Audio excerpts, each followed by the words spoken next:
लेख कल प्रारंभ हुआ है जिसका शीर्षक है प्राकृतिक भजन। और कल भी बात हुई और यह बात हमें जब तक यह लेख संपूर्ण नहीं हो जाता है ध्यान में रखनी है कि ये बहुत ही गंभीर और गहन लेख है और इसका विषय बहुत ही गूढ़ है और इस तरह की बातें या इस तरह का भाव आध्यात्मिक जगत में जितना भी साहित्य उपलब्ध है कहीं पर भी जहां तक हमारी समझ है इस तरह की बातें सुनाई नहीं देती हैं, पढ़ने में नहीं आती हैं। तो ये एक बिल्कुल अलग कॉन्सेप्ट है, बिल्कुल अलग भाव विचार को लेके गुरुदेव ने ये बातें लिखी हैं और इसमें यह बात समझने लायक बहुत ज्यादा है कि जिस तरह बाबा बलदेव वाणी पुस्तक है उसमें जो बाबा की वाणी है और बाबा ने जो वाणी कही वो ज्यादातर वाणी उन लोगों के लिए है जिन्हें ज्ञान प्राप्त हो चुका है। उसी तरह यह लेख भी उनको संबोधित है जिन्हें ज्ञान प्राप्त हो चुका है, किंतु इसका मतलब यह नहीं होता कि बाबा बलदेव वाणी की हम चर्चा न करें या बाबा की वाणी को समझने का प्रयास न करें। उसी तरह इसको भी हम समझने का प्रयास न करें, ऐसा नहीं है। इसीलिए यह विषय लिया गया है और यह सब बातें बोलने का तात्पर्य इतना ही है कि बड़ी आसानी से समझ में आने वाली बातें यह है नहीं, फिर भी हम प्रयास कर रहे हैं। कल जो पैराग्राफ हुआ था अंत में उसको पढ़ के आगे बढ़ेंगे। इसमें कहा गुरुदेव ने, संत जन जन जन में अनुराग वीतराग की भावना जागृत करने के लिए जन्म ग्रहण करते, अथच प्रणव का प्रणय प्रसारित कर प्रकृति की कृति का रहस्योद्घाटन करते। प्रकृति भी प्रणय के लिए मूक बन हृदय की गति का भी भान नहीं होने देती, इसलिए निर्जीव सी प्रतीत होती है। निर्जीव भी कहीं सजीव की सृष्टि कर पाया है। प्रेम में निमग्न प्रकृति यदि निर्जीव प्रतीत हो तो धन्य है उसका प्रणय। और इसमें यही भाव समझ में आया कि संत जनों का आगमन क्यों होता है। सर्वप्रथम तो वो प्राणी मात्र में जन जन में प्रभु के प्रति अनुराग की भावना पैदा करते हैं और जो प्राणी राग द्वेष में अपना जीवन बिता रहा है उसे अनुराग का अनुभव होता है और वो अनुराग धीरे धीरे प्रेम में परिवर्तित होता है और वो प्रेम जब अपनी पराकाष्ठा तक पहुंच जाता है तब प्राणी राग, अनुराग और प्रेम इत्यादि से ऊपर उठ के वीतराग हो जाता है। तो यह भावना जागृत करने के लिए संत जन इस धरा पर आते हैं और साथ ही साथ उन्हें ध्यान रहता है कि जो ओंकार स्वरूप है, एक संकेत है परमात्मा के लिए, उसके साथ जो उनका जुड़ाव है, लगाव है, उनके साथ जो उनका प्रेम है, उस प्रेम को आगे बढ़ाते हुए, प्रसारित करते हुए कि किस प्रकार वो प्रणव यानी ओंकार रोम रोम में व्याप्त है, पूरे व्योम में व्याप्त है, प्रकृति के कण कण में व्याप्त है। तो इन बातों का रहस्योद्घाटन करने के लिए और प्रकृति की जो कृति है, एक कृति है जो स्थूल आंखों से दिखलाई देती है, स्थूल प्रकृति की कृति, एक है सूक्ष्म प्रकृति की कृति जो स्थूल आंखों से दिखाई नहीं देती। उसके लिए सूक्ष्म आंखें चाहिए, जिसे हम कहते हैं भाव की दृष्टि चाहिए। तो इस प्रकार जो प्रकृति का रहस्य है वो संत जन हमारे समक्ष प्रस्तुत करते हैं और यह भी बतलाते हैं कि प्रकृति इतनी ध्यान मग्न है अपने प्रिय के लिए, यानी उस पुरुष के लिए, परमात्मा के लिए, उसके प्रेम में एकदम मौन धारण कर लेती है। जैसे प्राणी का हृदय धड़कता है तो प्रकृति के भीतर भी हृदय है, निर्जीव नहीं है, उसका हृदय भी धड़कता है, किंतु फिर भी वो उस हृदय की गति का भान नहीं होने देती। जैसे हमारा ध्यान पूरी तरह यदि हमारे इष्ट पर टिक जाए और हमारी समस्त सूक्ष्म प्रकृति उसी में लीन हो जावे, तो न तो हमें श्वासों की आवन जावन की प्रतीति होती है और न ही जो हृदय की धड़कन है उसका अनुभव होता है, उसका भान होता है। तो कोई दूसरा यदि चाहे भी कि उसके हृदय की गति का भान हो तो वो भी नहीं हो पाता है, इसलिए वो निर्जीव सी प्रतीत होती है, किंतु वो निर्जीव है नहीं। यदि वो निर्जीव होती, यदि वो पूरी तरह जड़ होती, तो फिर ये सजीव जो कुछ भी दिखलाई पड़ता है, जो बाहर प्रकट है, उसकी सृष्टि,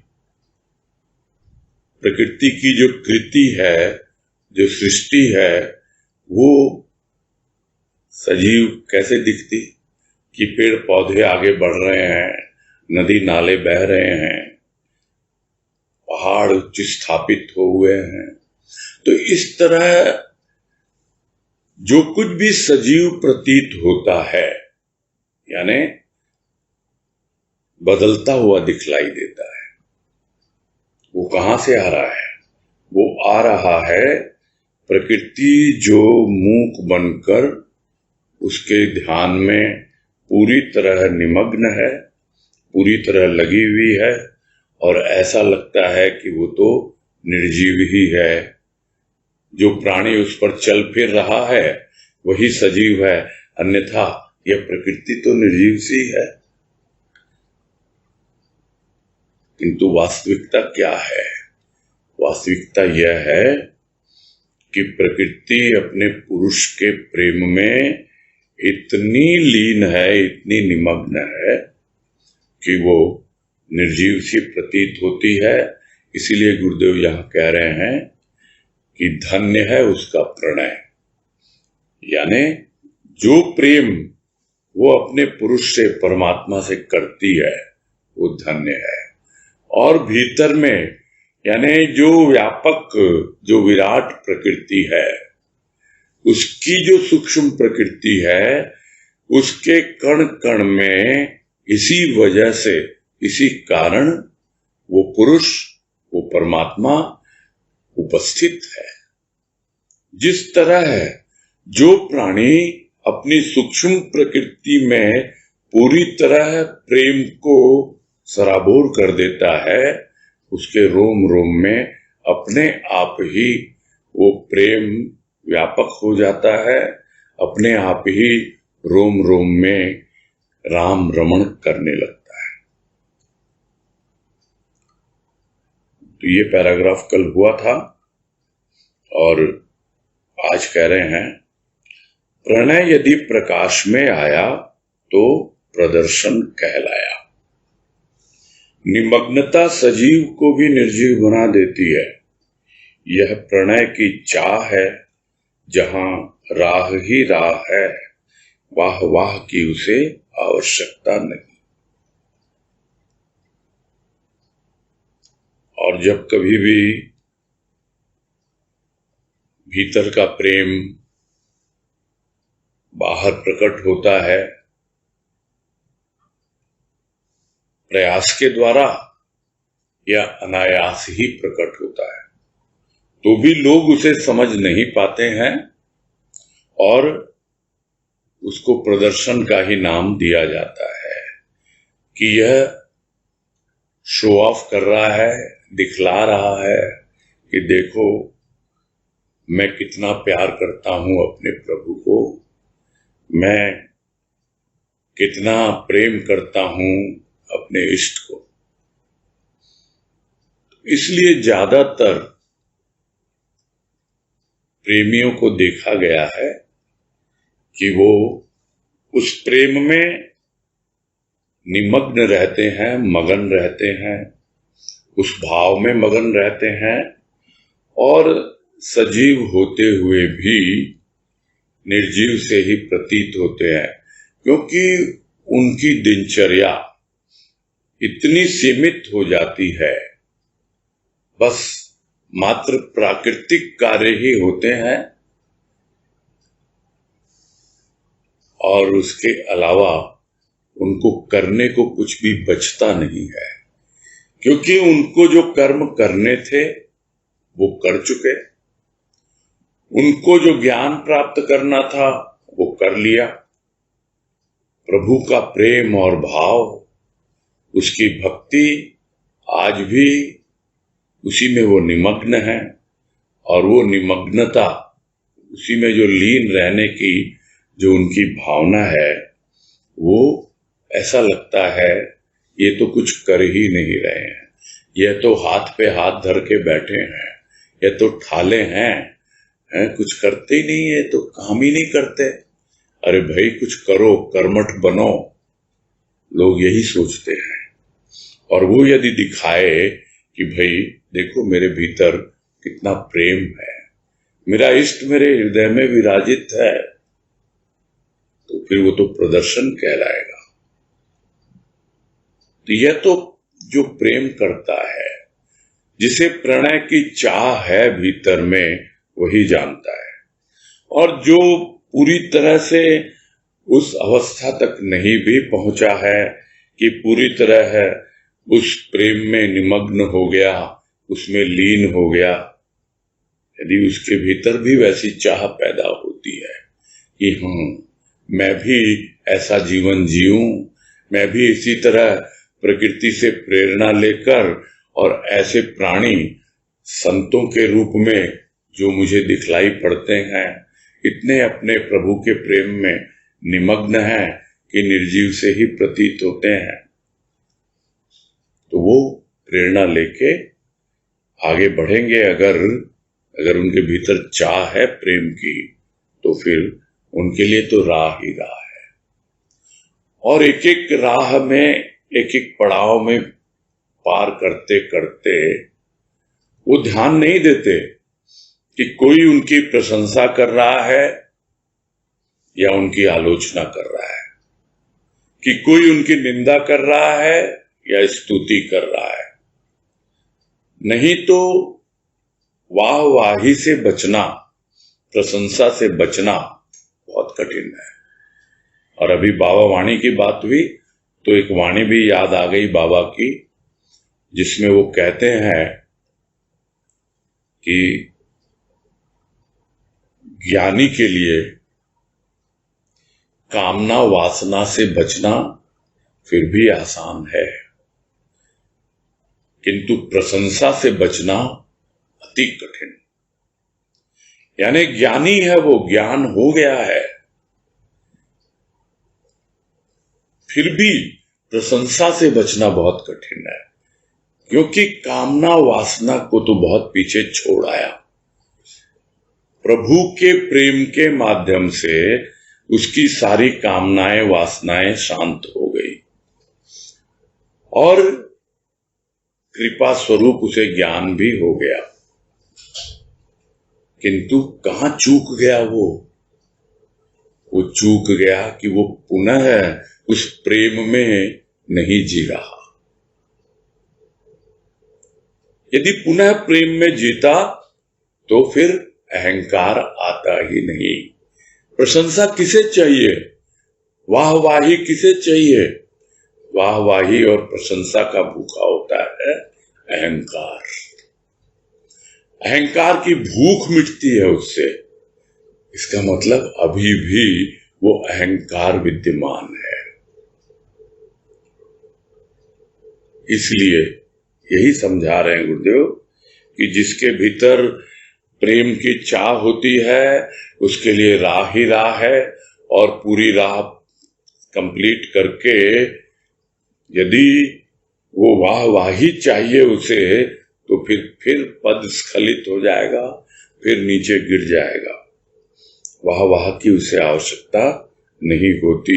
यह प्रकृति हमको सिखलाती है कि कोई उसकी निंदा करे, स्तुति करे, उससे उसको कोई फर्क नहीं पड़ता।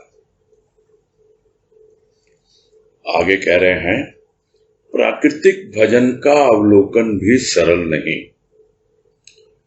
हृदय की भावना तरल, भजन सरल। अंतस सलिला सरस्वती, भाग्यवती व भावना जिसका प्रवाह सुधामय है। अंतःकरण की प्रवृत्तियां वर्षण कर रही हैं अमृत भाव का। व्यक्ति की दृष्टि तीक्ष्ण कहां जो सूक्ष्म गति का अवलोकन कर सके। अंतस सलीला सरस्वती, स्नेह सलील सरस है, कथन सरल है, अनुभव विरल है। हृदय कमल स्नेह सलील में ही प्रस्फुटित होता है, अन्यथा प्रति मुहूर्त संकोचन प्रस्फुरण का कार्य हृदय स्पंदन का कारण है।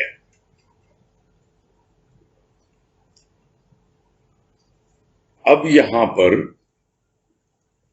गुरुदेव विधि बतला रहे हैं कि किस विधि से हम प्राकृतिक भजन का अवलोकन कर सकते हैं। लेकिन साथ साथ कह रहे हैं कि यह विधि भी सरल नहीं है। तो सर्वप्रथम क्या चाहिए? चाहिए हृदय की भावना बिल्कुल तरल हो जाए।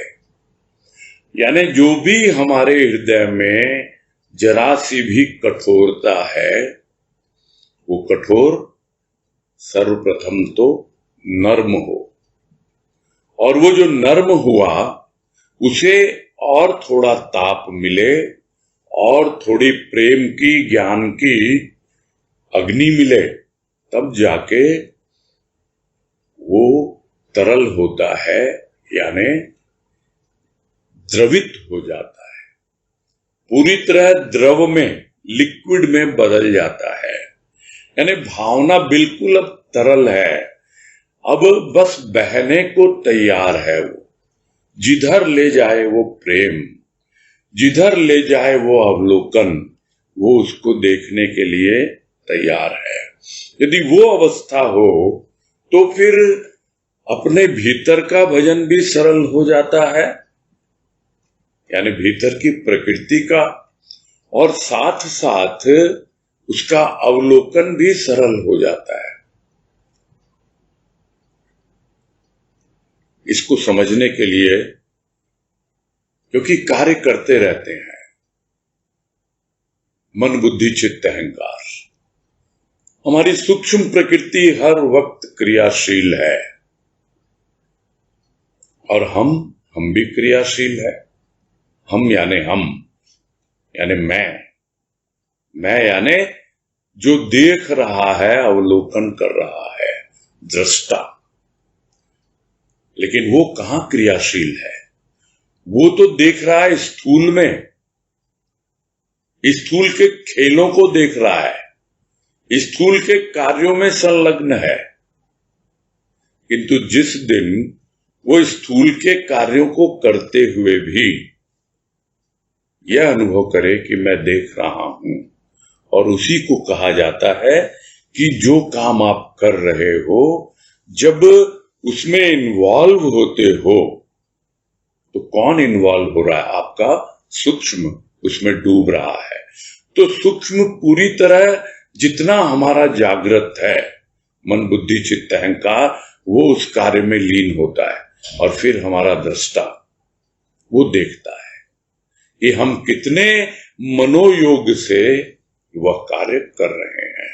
भले वो भजन है, भले वो सत्संग है, भले वो श्रवण है, मनन है, चिंतन है, कुछ भी कार्य स्थूल का या सूक्ष्म का, वो हम अपने दृष्टा को वहां पे लाकर उसका अवलोकन करना सीख सकते हैं। तो यहां गुरुदेव यही कह रहे हैं, हृदय की भावना तरल होती है, भजन सरल हो जाता है, सहजता से भजन होता रहता है, और हम देख भी पाते हैं अपने आप को कि हाँ, मुझे कितना आनंद आ रहा है प्रभु का सुमिरन करते हुए। मेरा पूरा का पूरा अंतःकरण उस तरलता में भीग रहा है, उस रस से सराबोर हो रहा है। अपने आप मालूम पड़ता है कि भजन भी सरल और अवलोकन भी सरल। यह जो भीतर भावना जो है, तरल भावना जो बह रही है, वो ऊपर से दिखलाई नहीं देगी। उसके लिए भीतर प्रवेश करना पड़ता है। जिस तरह है गंगा और यमुना का संगम होता है, वो ऊपर दिखलाई पड़ता है, किंतु जो सरस्वती है वो दिखलाई नहीं पड़ती। वो गुप्त है, वो लुप्त है, किंतु फिर भी वो बह रही है। वो है अंतःसलीला सरस्वती, यानी सरस्वती के रूप में वो धारा बिल्कुल गुप्त और लुप्त होकर बह रही होती है, किंतु हम उसको देख नहीं पाते, अनुभव नहीं कर पाते। प्रारंभ हुआ है भजन, अवलोकन भी प्रारंभ हुआ है, किंतु अब हमें उस अंतःसलीला सरस्वती तक पहुंचना है। जब ऐसी भावना आती है कि हमें वहां तक पहुंचना है, तब वो भावना कुछ इस ढंग से हमारे भीतर प्रवाहित होने लगती है। वो भाव कुछ इस ढंग से आने लगता है कि वो और गहराई में जाता है। जो कुछ भी छिपा हुआ रहस्य है, जो गुप्त है, जो कुछ भी खोया हुआ हमारा धन कह लें, या एक भीतर में जिसे गुरुदेव कहते हैं रत्न गर्भा है यह प्रकृति, वो जो छिपा हुआ है, जो गायब है किंतु गायब नहीं है, हमारी आंखों से लुप्त है वो, क्योंकि हमें अभी वो आंखें मिली नहीं है। जब हमारी भावना भी उसी तरह की हो जाती है और वो प्रवाहित होने लगती है, तो जैसे भीतर ही भीतर अमृत प्रवाहित हो रहा हो। एक अमृत तो तब मिलता है जब वहां पहुंच जाता है प्राणी, जिसे कहते हैं आत्मा अमर है, वो अमृत। और एक अमृत जिसको हम चखते हैं, जिसका हम आचमन करते हैं, जिस तरह चरणामृत अमृत है वो, तो प्रारंभ चरणामृत से होता है, चरणों के अमृत से। फिर धीरे धीरे जब वो भाव हमारे अंतस में और गहराई में पहुंचने लगता है, तब वो जो सरस्वती अंतस सलीला, अंतस में बहती हुई वो सलीला यानी नदी, वो हमें अनुभव में आती है। और वो जो प्रवाह है वो लगता है बिल्कुल एक अमृत का पान कर रहा है प्राणी। और जितनी भी अंतःकरण की जो प्रवृत्तियां हैं वो अमृत भाव का वर्षण करने लगती है। यानी कुछ ऐसा प्रतीत होता है उस अवलोकन में कि जहां पर देखने वाला देख भी रहा है किंतु फिर भी देख नहीं रहा, देख रहा है इसीलिए वर्णन कर रहा है, जैसे गुरुदेव वर्णन कर रहे हैं उस अवस्था का कि किस प्रकार से अंतःकरण की प्रवृत्तियां उस अमृत भाव का वर्षण कर रही हैं। यानी बरस रहा है चारों ओर से कि तू किसे समझता है कि क्या सिर्फ आत्मा अमर है? सब कुछ अमर है, कुछ भी मरता नहीं है इस सृष्टि में, प्रकृति मरती नहीं है, तुम्हारा भाव विचार कुछ भी मरता नहीं है, सबका रूपांतरण होता है, रूप बदल जाता है। जिस तरह मन का रूप बदल जाता है, बुद्धि का रूप बदल जाता है, चित्त का, अहंकार का, सबका रूप बदल जाता है। सब के सब उस अमृत वर्षा से, अमृत भाव से सराबोर होने लगते हैं। किंतु व्यक्ति की दृष्टि इतनी तीक्ष्ण नहीं है, कहां, इतनी शार्प कहां है, अभी भाव में इतनी चमक आई कहां है। चढ़ाओ भाई, उनको भी शान पर चढ़ाओ, तब वो अपनी शान को समझेंगे, तब वो भाव की दृष्टि इतनी तीक्ष्ण होगी। और बोलते बोलते भजन की लाइन फिर याद आ रही है, मेरे भाव कण भी चमक उठे, जो चढ़ा दिया उन्हें शान पर, अपनी ही शान को जानकर अब आया इनमें निखार है। वो भाव कण भी चमक उठते हैं, वो दृष्टि भी इतनी तीक्ष्ण हो जाती है, जिस तरह शान पे चढ़ के हीरा चमक उठता है, एकदम शार्प हो जाता है, अपनी ही शान को जानता है। कौन? वो भाव। तब पता लगता है, हाँ भाई, क्यों तेरे भाव से मुझे प्यार है, मेरा यही तो संसार है।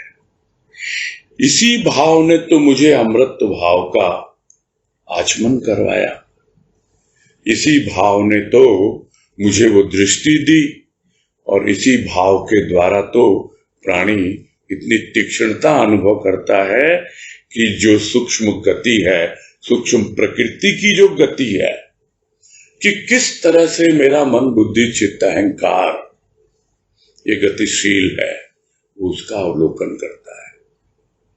बाहर की प्रकृति में दिन हो रहा है, रात हो रही है, इसको देखना कोई कठिन कार्य नहीं है, यह स्थूल की दृष्टि है। उसमें भी बहुत से लोग देखते हैं, अनेक ग्रह नक्षत्रों को देखते हैं, उसके लिए अलग अलग दूरवीक्षण यंत्र लगाए गए हैं, और बहुत सी ऐसी बहुत छोटी छोटी चीजें होती हैं जो इन चर्म चक्षुओं से दिखलाई नहीं देती, उसके लिए अनुवीक्षण यंत्र लगाए गए हैं। दूरवीक्षण यानी टेलीस्कोप, अनुवीक्षण यानी माइक्रोस्कोप। तो बाबा ने क्या कहा, फिर बाबा वाणी याद आ रही है कि ज्ञान हमें एक ऐसी तीक्ष्ण दृष्टि देता है जो दूरवीक्षण भी है और अनुवीक्षण भी है। दूरवीक्षण यानी दूर की दिखलाई देने लगती है। इसी को लोग कहते हैं कि संत जो होते हैं वो भविष्य दृष्टा बन जाते हैं, यानी कल परसों भविष्य में जो होने वाला है उसको दिखलाई देने लगता है। अनुवीक्षण यानी सूक्ष्म से सूक्ष्म जो भी उनकी भावनाएं हैं, जो भीतर प्रवाहित हो रही है, वो अंतः सलीला सरस्वती, उसके अंदर जो भाव के एक एक कण हैं उनको बड़ी गहराई से, बहुत ही तीक्ष्णता से वो देख पाते हैं। तो व्यक्ति की दृष्टि इतनी तीक्ष्ण कहाँ जो सूक्ष्म गति का अवलोकन कर सके। तो उसके लिए क्या चाहिए? बाबा के अनुसार तो ज्ञान चाहिए, गुरुदेव के अनुसार भाव चाहिए, और वो भाव ही हमें ज्ञान तक लेके जाता है। इसमें किसी को कोई संदेह नहीं होना चाहिए, क्योंकि गुरुदेव का वो भाव ही था जो उन्हें बाबा के पास ले गया और फिर बाबा को ज्ञान देना पड़ा कहेंगे, क्योंकि उसके पहले तक कितने आए कितने गए। तो वो भाव ही है जो ज्ञान को लेके आता है। यही हमने समझा है, यही हमने सीखा है, और यही समझ में आ रहा है यहाँ कि वो अंतः सलीला सरस्वती जो गुप्त है, लुप्त है, अनुभव में नहीं आती, दिखलाई नहीं देती, उसको भाव की तीक्ष्ण दृष्टि से उस सूक्ष्म गति का अवलोकन किया जा सकता है और उसको ऐसा अनुभव किया जा सकता है कि वो भावना आ गई, मेरे सोए हुए भाग्य जाग गए, कि किस प्रकार वो अमृत रूपी सरस्वती अंतः सलीला मेरे अंदर में बह रही है। स्नेह सलिल सरस है, कथन सरल है, अनुभव विरल है। यही कह रहे हैं। कहना आसान है किंतु इसका अनुभव बहुत विरल माने रेयर। और उसी को भगवान कृष्ण गीता में कहते हैं कि न जाने कितने लोग मेरी ओर चलते हैं हजारों की संख्या में, किंतु कोई एक ही मुझ तक पहुंच पाता है। तो वो अनुभव मिलना बहुत विरल है। ठीक है, कहना आसान है, और अब हम लोग भी इस पे चर्चा कर रहे हैं। चर्चा करना आसान है किंतु उसको अनुभव करना बहुत कठिन है। और जब तक हमारे भीतर का स्नेह सलिल मतलब स्नेह का जल, जो भीतर स्नेह का जल है पूरी तरह से निमग्न न हो जाए, शांत न हो जाए, बिल्कुल इस अवस्था में न पहुंच जाए कि उसके साथ कोई भी छेड़छाड़ नहीं हो रही है, कोई भी बाहर की भावना आके उसे डिस्टर्ब नहीं कर रही है, तब जाकर के वैसे स्नेह सलिल में ही हृदय कमल प्रस्फुटित होता है। यानी हृदय कमल खिलता है कहाँ? जिसको गुरुदेव ने कई जगह बताया है, अभी हम लोगों ने चर्चा भी की थी, कौन सी पुस्तक में, कौन से लेख में, वो ध्यान में नहीं आ रहा है, कि जब तक पूरी तरह से मुग्ध न हो जाए भीतर, मुग्ध भाव जब तक भीतर ना आ जाए अंतःकरण में और विशेषकर हृदय में, यानी पूरा जल जो एक बार तरल हुआ है, जो हृदय की भावना तरल हुई है, वो ठहरनी चाहिए, टिकनी चाहिए, कोई डिस्टर्ब ना हो, तब जाकर के जिस तरह ठहरे हुए जल में कमल खिलता है, वैसे ही इस ठहरे हुए स्नेह सलिल में ही हृदय कमल प्रस्फुटित होता है। अन्यथा प्रति मुहूर्त ये हृदय क्या है? मात्र एक यंत्र बन के रह जाता है, जिसको हम अंग्रेजी में हर्ट बोलते हैं।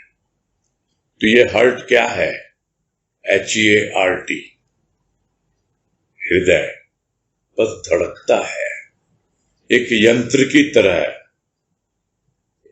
और जो थोड़ा और जानते हैं ये कहते हैं ये कुछ और नहीं है, यह तो एक पंप है। जैसे पानी का पंप होता है, वो एक स्थान से दूसरे स्थान पर जल प्रवाहित करता है, उसी तरह यह हृदय क्या है? यह हृदय भी एक पंप है जो एक स्थान से दूसरे स्थान तक रक्त प्रवाहित करता है। इससे ज्यादा कुछ नहीं।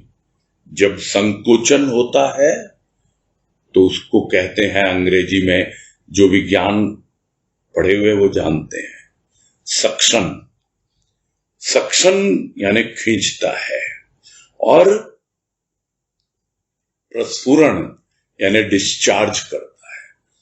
पंप के एक ओर सक्शन, दूसरी ओर डिलीवरी। वही पंप बना रहता है बस, और कुछ नहीं है। और जिसको हम कहते हैं कि इसको ब्लड प्रेशर, तो प्रेशर भी दो नापे जाते हैं। तो एक जो खून घूम के आया धमनियों के द्वारा हृदय में, जहां वो हृदय उसको सक्शन कर रहा है वाल्व के द्वारा, सक्शन वाल्व होते हैं, वहां क्या प्रेशर है। और फिर जो डिलीवरी करता है वहां क्या प्रेशर है। इसी को कहते हैं नीचे वाला प्रेशर, ऊपर वाला प्रेशर, और कुछ नहीं है। बस वही यंत्र बन के रह जाता है। प्रति मुहूर्त संकोचन यानी संकुचित होना, और प्रसरण यानी कि खुलना, फैलना। तो यही कार्य बस हृदय स्पंदन का कारण बनता रहता है। हृदय में सूक्ष्म भाव भी हैं, वो मात्र एक स्थूल यंत्र नहीं है। ये सब बातें तो अनुभव से ही पता लगती हैं। आगे कह रहे हैं, विशाल प्रकृति का विनोद मानव के लिए दानव लीला सम प्रतीत होता है। यह विनोद आमोद प्रमोद का कारण बन सकता है यदि प्राणी संत वाणी पर विश्वास कर प्राकृतिक भजन का अवलोकन करे। अवलोकन, अब लोक न परलोक, अब अवलोकन है भजन का, जिसे संत जन सज्जन मनोरंजन के लिए करते आए।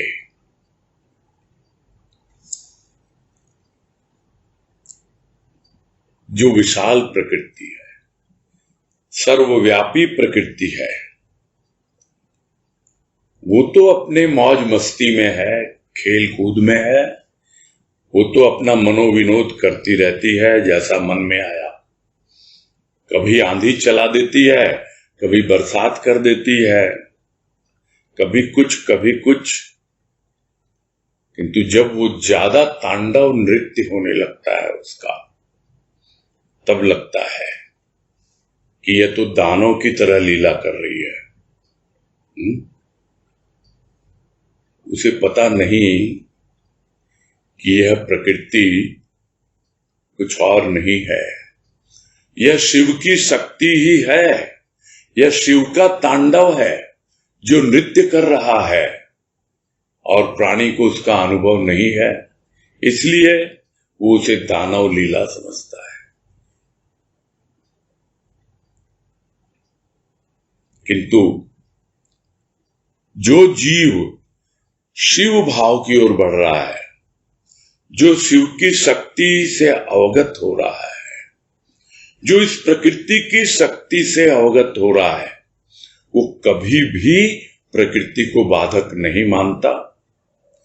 कभी भी यह नहीं कहता कि यह प्रकृति तू क्या लीला कर रही है, ये दानों की तरह, और मुझे आगे बढ़ने नहीं दे रही है। किंतु यह तो प्रकृति का विनोद है।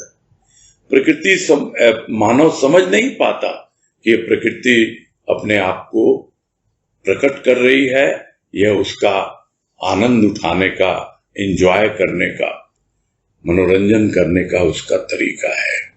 तो यह जो विनोद है वो आपके लिए भी आमोद प्रमोद का कारण बन सकता है कि किस प्रकार आप भी उसका आनंद उठाओ, मनोरंजन करो। क्योंकि स्थूल रूप में है यह प्रकृति जो विराट है। और पहले कहा गुरुदेव ने कि भजन क्या है, सूक्ष्म है, और रंजन क्या है, वो स्थूल है। यानी सूक्ष्म प्रकृति भजन करती है और स्थूल प्रकृति रंजन करती है, यानी प्रसन्न करती है, उसी के रंग में रंग कर हमारा मनोरंजन करती है। तो हमारे लिए आमोद प्रमोद का कारण बन सकती है ये प्रकृति। और बहुत सीधा रास्ता बता रहे हैं गुरुदेव। कहने को सीधा है बिल्कुल, किसके लिए? जो स्वयं सीधा है, सरल है। क्या करना है? कुछ नहीं, संत वाणी पर विश्वास करे और साथ ही साथ प्राकृतिक भजन का अवलोकन करे। तो यह जो बाहर की प्रकृति वो तो दानो लीला सम प्रतीत होती है, पता नहीं ये क्या प्रकृति का तांडव है, किंतु अपने भीतर की प्रकृति उसका अवलोकन करो, वहां भी तो वही लगता है कि क्या हो रहा है भीतर, क्या कर रहा है मन, क्या कर रही है बुद्धि।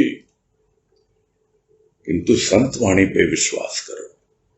संत वाणी पे विश्वास करके प्राणी जब उस वाणी के अनुसार अपना जीवन यापन करता है, तो वाणी क्या है? वाणी श्रवण के लिए है, वाणी मनन के लिए है, वाणी चिंतन के लिए है। तो जब तक श्रवण के साथ मनन चिंतन नहीं होता, तब तक प्राणी उस अवलोकन की पद्धति में आगे बढ़ नहीं पाता। क्योंकि जितनी बार वो भीतर प्रवेश करने की कोशिश करेगा अवलोकन करने के लिए, उतनी ही बार बाहर से कोई न कोई, किसी न किसी रूप में डिस्टर्बेंस आती ही आती है। यह बड़ी प्रारंभिक अवस्था होती है, किंतु उसे अपना विश्वास बनाए रखना होता है। संत ने कहा क्या तरीका है भीतर प्रवेश करने का, जो गुरुदेव ने बताया चिंतन मनन ध्वनि लेख में, और हमेशा के लिए हम लोगों को स्पष्ट कर दिया कि भीतर प्रवेश करने का, भीतर अवलोकन करने का, भीतर भजन करने का क्या तरीका है। संत की वाणी आई, भले हमने पढ़ी, बाहर से ही आई, भले हमने सुनी, बाहर से ही आई, भीतर प्रवेश की। अब मनन चिंतन यानी मंथन करें, उस पर मंथन करें, उसका सार लें, वही उसका भाव है, और वो सूक्ष्म रूप में आता है। फिर आगे बढ़ें और गहराई में जाएं, तब हमें लगेगा कि हाँ, हम संत वाणी पे विश्वास करके आगे बढ़ रहे हैं। तो यह तो अंतर यात्रा करने का तरीका। और दूसरी ओर अपने दृष्टा भाव से अवलोकन करें उस सूक्ष्म का, कि मेरी क्या अवस्था है और मेरी क्या गति है। गति यानी आगे बढ़ रहा हूं, नहीं बढ़ रहा हूं। तो इस प्रकार समझ में आने लगता है कि अब अवलोकन क्या हो रहा है। अब कोई चिंता नहीं है, न इस लोक की न परलोक की, कोई ध्यान ही नहीं है। शुरू में होता था, बार बार ध्यान जाता था, मन इधर उधर भागता था, लेकिन अब नहीं। अब न लोक न परलोक, कुछ भी नहीं है। अब तो सिर्फ और सिर्फ अवलोकन है। किसका? भजन का। वो जो मेरा मन बुद्धि चित्त अहंकार किस तरह भज रहा है अपने राम को, अपने श्याम को, किस तरह यह प्रकृति जो अपने कार्यकलापों की आवृत्ति करती रहती है, उस भजन में अब निमग्न हो गई। जिस तरह नाम जपते हैं लोग, आवृत्ति करते हैं और बाद में जपना नहीं पड़ता, अपने आप जपा जाता है, जिसको कहते हैं अजपा जप। वैसे ही हमारी भीतर की प्रकृति कुछ ऐसे भजन करने लगती है कि फिर भजन करना नहीं पड़ता, भजन होता रहता है और हमें बस उसी का अवलोकन करना है। और अब न लोक है न परलोक है, किसी की चिंता नहीं। अब एकमात्र जो जीवन है उस भजन के अवलोकन में ही व्यतीत होता है। और इसी को संत जन सज्जन मनोरंजन के लिए करते आए हैं, क्योंकि उनके तो भीतर पूरी तरह वो अमृत भाव, वो अमृतत्व, वो अंतः सलीला सरस्वती अमृत प्रदान कर रही है। अंतःकरण उनका हमेशा उसी में लीन है, वही धारा प्रवाहित हो रही है और उसी का अवलोकन, उस भजन का वो करते रहते हैं। यह सब सुन के पढ़ के हम यह न समझें कि यह हमारे द्वारा संभव नहीं है। इस एक वाक्य में गुरुदेव ने समझा दिया कि जो विनोद प्रकृति करती है वो हमारे लिए भी आमोद प्रमोद का कारण बन सकता है, यदि हम संत की वाणी पर विश्वास करके जो हमारे भीतर की जो आंतरिक प्रकृति है वो जो भजन कर रही है उसका अवलोकन करें और संतवाणी उसका भाव हमें जहां ले जाता है वहां जाने के लिए हम तैयार हो जाएं। बस कुछ नहीं कहना, अपनी ओर से ही कहना उसको, किस लोक की बात कर रहे हैं आप? इस लोक की, परलोक की, जहां ले जाना है चलो, हम तैयार हैं। अब ये इतनी गंभीर बातों में, प्रेम की बातों में कुछ ऐसा भाव यदि आ जाए, वो कोई हल्का नहीं होता है। भाव की स्थिति होती है कि वो मेरा प्रभु, वो संत, उसको क्या कह रहा हूं मैं? यही कह रहा हूं, चलो दिलदार चलो, चलो दिलदार चलो, चांद के पार चलो, हम हैं तैयार चलो। इसके पहले तक हम तैयार नहीं थे, आज हम तैयार हैं। चलो मुझे दिखाओ वो लोक जहां सिर्फ अवलोकन है, न वहां यह लोक न परलोक, सिर्फ और सिर्फ भीतर भाव की धारा, अमृत धारा बह रही है और मैं उसमें अवगाहन कर रहा हूं। बस यही तक।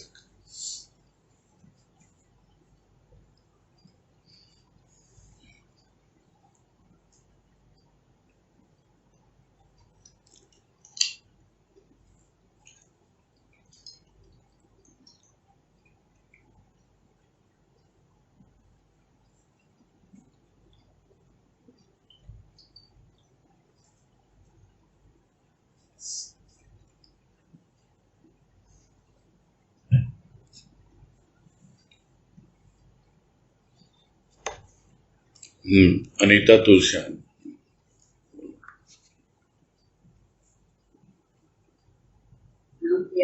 हाँ हरि बोलिए।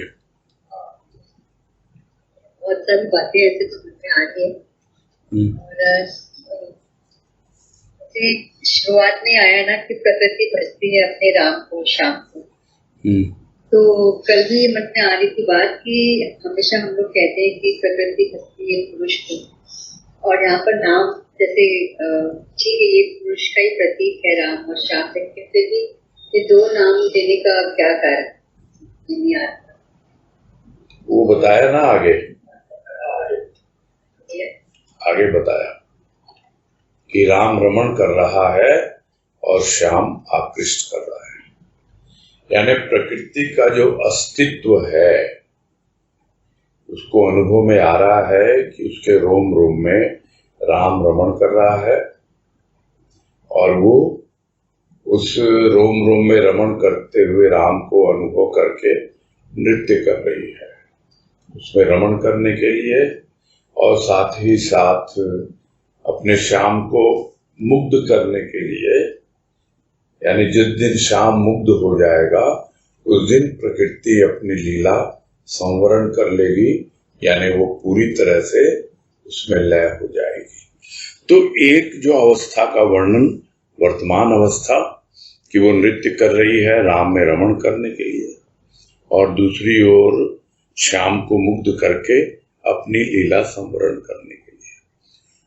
तो जो एक परमात्मा पुरुष कुछ भी कहिए, उसके दो रूपों के यहाँ पे क्या कहें उसको वर्णन किए हैं गुरुदेव ने,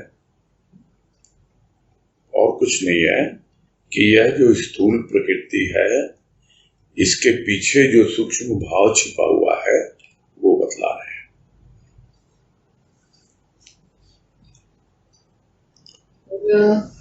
एक बात मन में ये भी आ रही थी, जैसे कल बात हो रही थी कि जो सूक्ष्म बाहर की प्रकृति है इतनी विराट है, तो इसकी सूक्ष्म प्रकृति को समझना बहुत मुश्किल है। हाँ जी। और हम अपने आप की प्रकृति को भी समझ जाए सूक्ष्म को, वही बहुत है।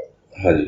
और जैसे इसमें आया ना कि संत जन उस प्रकृति को फिर भी समझ पा रहे हैं, तो जैसे मन में आ रही थी कि हम लोग भी जैसे यहाँ रहते हुए बाहर जाते हैं तो जो प्रकृति का अवलोकन करते हैं और जो सुना है उसी हिसाब से हमारे भाव भी बन जाते हैं, तो हम लोग तो उसको मात्र इतना तो देख पाते हैं कि जैसे आपके प्रश्नों में भी है कि खड़े हैं जो इधर, तो वैसे हम लोग भी जब मौसम में इस तरह की सब चीजें देखते रहते हैं तो हम लोग हमारे भी भाव बनते रहते हैं, लेकिन ऐसा लग रहा है कि सूक्ष्म प्रकृति जो बाहर की विराट प्रकृति है उसकी सूक्ष्म प्रकृति तो बहुत ज्यादा गहन।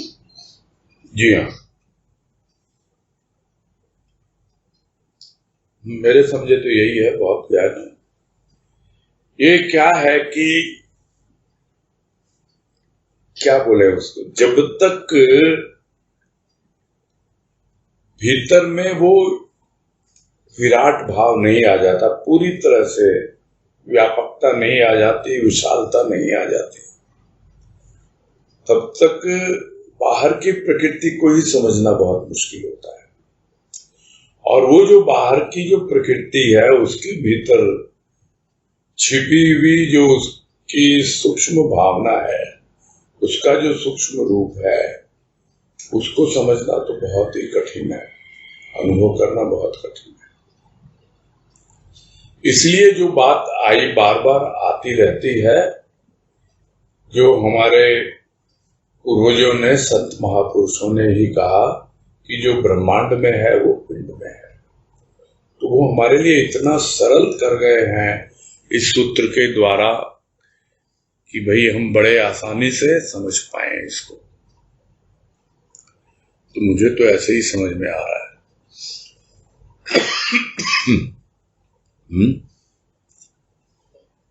और एक बात आ रही है, जो गीत राग की यहाँ बात है में, तो गीत राग जैसे आपने बताया कि जो राग से अनुराग, अनुराग से प्रेम, और वो सबको भी मतलब उससे भी वो ऊपर चला जाता है, बीत मतलब उसके भी पास होता है, बीत ऊपर आने, लेकिन बीत राग का मतलब जैसे वैराग होता है, तो यहाँ वैराग वाला भाव नहीं आ रहा है। वैराग अलग होता है, वीतराग अलग होता है। वीतराग मतलब उससे बिल्कुल ऊपर उठ गया वो। अनुराग जो है उसके साथ वैराग्य आएगा, किंतु वो तो अनुराग और वैराग्य दोनों से ऊपर उठ गया है, वही वीतराग है।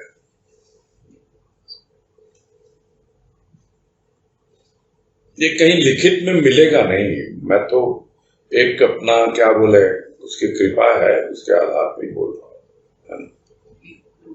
बहुत अलग लग रहा था वीतराग का भाव। और एक कहा था कि भाव को सांस पे चढ़ाना। हाँ जी, भाव को सांस पे चढ़ाना चाहिए, तभी तो व्यक्ति की दृष्टि तीक्ष्ण होगी।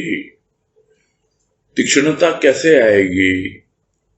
शार्पनेस, सान पे चढ़ने से ही तो हीरे की चमक होती है, शार्प होता है हीरा। सारा उदाहरण तो दिया गया।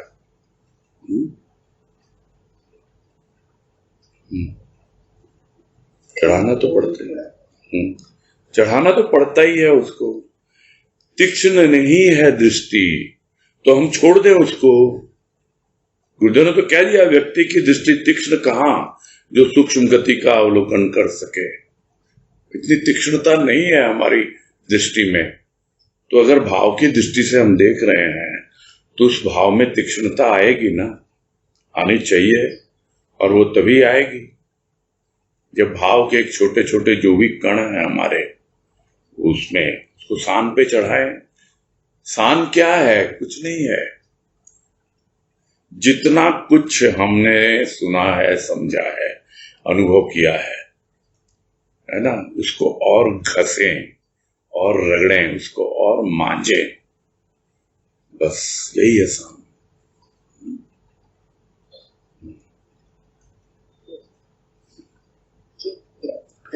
हाँ, हरिओम।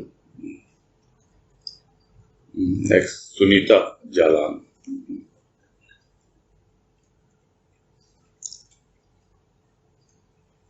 हरिओम भैया। हाँ हरिओम। हाँ हरिओम, बोलिए।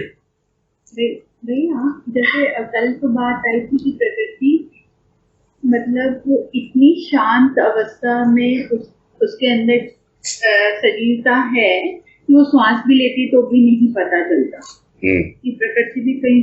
और आज बात आई कि वो आमोद प्रमोद के टाइम पे ऐसे दानव लीला सम प्रतीत होती है। हाँ, तो भैया इसका क्या, कैसे समझे इस बात को कि वो तो दानव लीला सम, जैसे कि उसका थोड़ा थोड़ा होता है तब तो समझ में आता है, लेकिन ज्यादा होता है तो वो दानव जैसा ही लगता है, क्योंकि कहीं पे भी बाढ़ आ जाती है, कहीं पे भी कुछ भी प्रॉब्लम आ जाती है उसकी वजह से, प्रकृति की वजह से।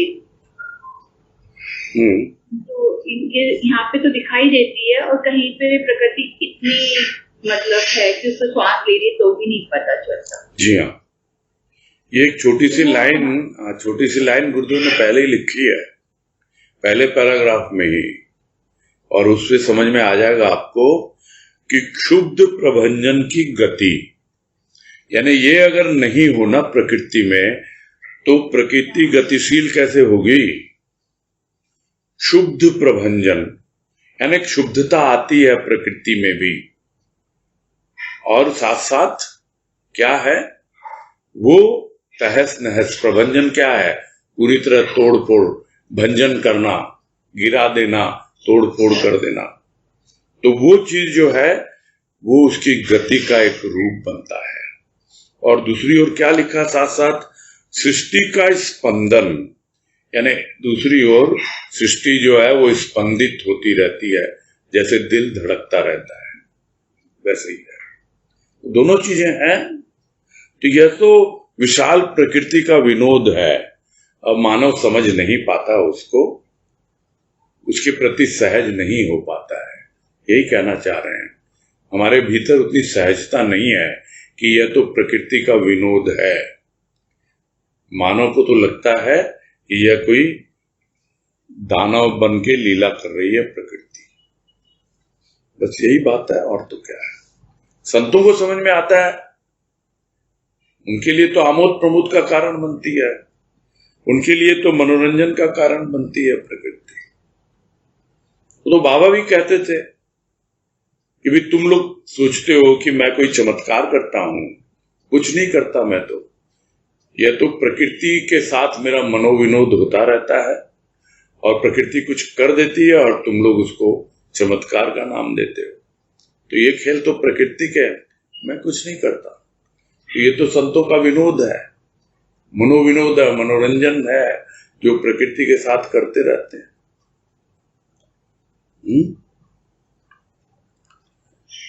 हाँ भैया। हाँ, नेक्स्ट पूजा हेतम सरिया।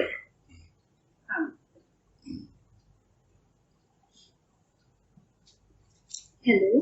हाँ बोलो। आपका नाम चाचा जी? हाँ हरिओम, बोलो। अच्छा जी, मेरे 3 प्रश्न थे, 2 तो कल के ही उसमें थे कि जैसे राम और श्याम वाली बात आई, तो क्या राम और श्याम यहाँ पर प्रतीकात्मक रूप में लिया गया है? हाँ जी, हाँ। हम लोग इसे अज्ञात से जोड़ सकते हैं? जो अभी प्रश्न किया अनीता ने, आपने सुना होगा उसको जी। उसमें ये जी। प्रश्न था उनका कि वो राम और श्याम से क्या तात्पर्य है। तो गुरुदेव ने खुद ही लिखा है ना, कि वो प्रकृति जो नृत्य कर रही है, राम में रमण करने के लिए कर रही है। जो कुछ भी हलचल दिखाई देती है वो प्रकृति का नृत्य है। उसके रोम रोम में राम रमण कर रहा है, वो उसको प्रकट कर रही है। और जिस दिन उसका श्याम जो है पूरी तरह से मुग्ध हो जाएगा तो वो अपने आप को समेट लेगी, उसकी लीला संवरण हो जाएगी, यानी प्रलय आ जाएगी। तो ये प्रतीकात्मक है, उसमें कोई संदेह है ही नहीं। प्रकृति तो व्यक्त रूप है उस परमात्मा का, उस पुरुष का, बस और कुछ नहीं है। पुरुष अपने आप को व्यक्त नहीं करता, प्रकृति व्यक्त करती है उस पुरुष को। एक छोटी सी बात यदि हम समझ लें तो बहुत कुछ आसान हो जाता है ना।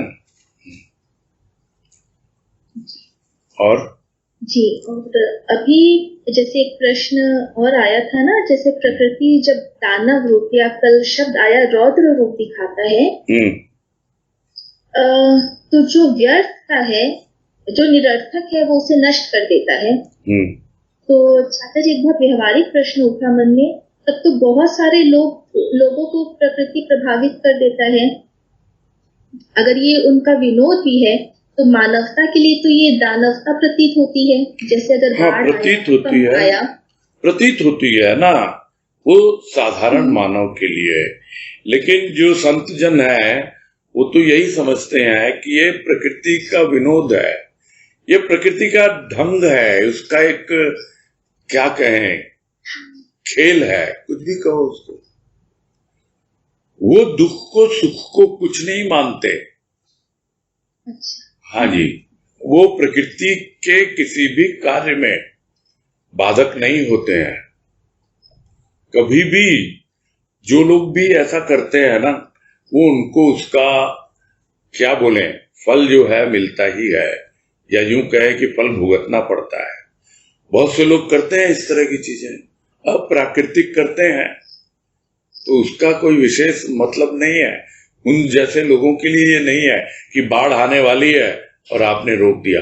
हाँ ठीक है, आप वैज्ञानिक तरीके से जिस तरह जगह जगह बांध बनाए जाते हैं, जहां अतिवृष्टि होती है वहां पे अलग से नहरें बना के दूसरी ओर पानी को डाइवर्ट किया जाता है, ये सब वैज्ञानिक चीजें होती हैं, वो बिल्कुल सही है। स्थूल प्रकृति के साथ कुछ भी ऐसा नहीं है। किंतु जो प्रकृति कुछ भी करती है, बाहर में भी भीतर में भी, ऐसा थोड़ी है कि भीतर, हमारे भीतर रौद्र रूप नहीं आता प्रकृति का। हमारी सूक्ष्म प्रकृति भी बहुत बार रौद्र रूप धारण कर लेती है। तो ये तो चलता रहता है ना। ये जिसको कहते हैं कि प्रकृति ऐसी ही होती है, जब तक कि वो पूरी तरह से उसके भजन में संलग्न ना हो जाए, पूरी तरह से उसके प्रेम में निमग्न ना हो जाए, तब तक प्रकृति का यही रूप रहता है। वो रहता है, वो क्षुब्ध होती है तो इस तरह तोड़फोड़ करती है और वो गतिशीलता बनाए रखने के लिए है। दूसरी ओर वो इतनी शांत होती है कि पता ही नहीं लगता कि वो अपने प्रिय को भज रही है। बस इतनी सी बात है, समझ में, है ना? जी चाचा जी, और एक छोटा सा प्रश्न था, जैसे बार बार यहाँ पर बात आ रही है कि अवलोकन है प्रकृति का। हाँ जी। तो अवलोकन करके क्या फीलिंग आएगी? प्रफुल्लता का, आनंद का, शांति का? वो तो अपना ये जो अवलोकन करना है, ये अपने भीतर की प्रकृति का करना है। जो भी आएगी आएगी।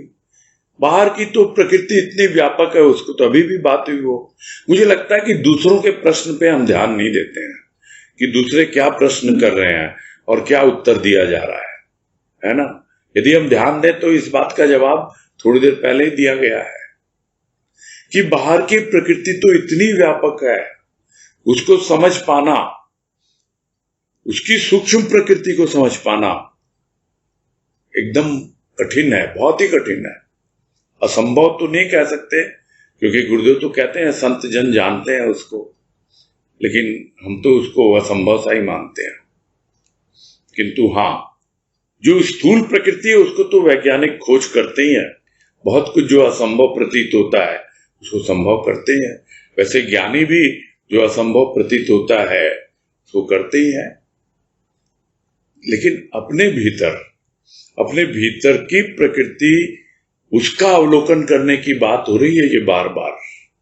बाहर की प्रकृति की जो सूक्ष्म प्रकृति है, स्थूल प्रकृति के भीतर क्या सूक्ष्म है, उसकी जो गहराई और उसकी जो व्यापकता, ये हम नहीं समझ पाएंगे।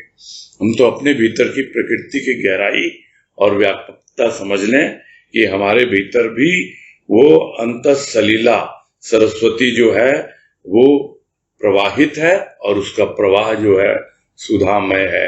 ये सब बातें यदि हम समझ लें तो बहुत है। ठीक है जी जी जी बिल्कुल जी चाचा जी, प्रणाम चाचा जी। हाँ, हरिओम। ठीक है, पूरा करेंगे।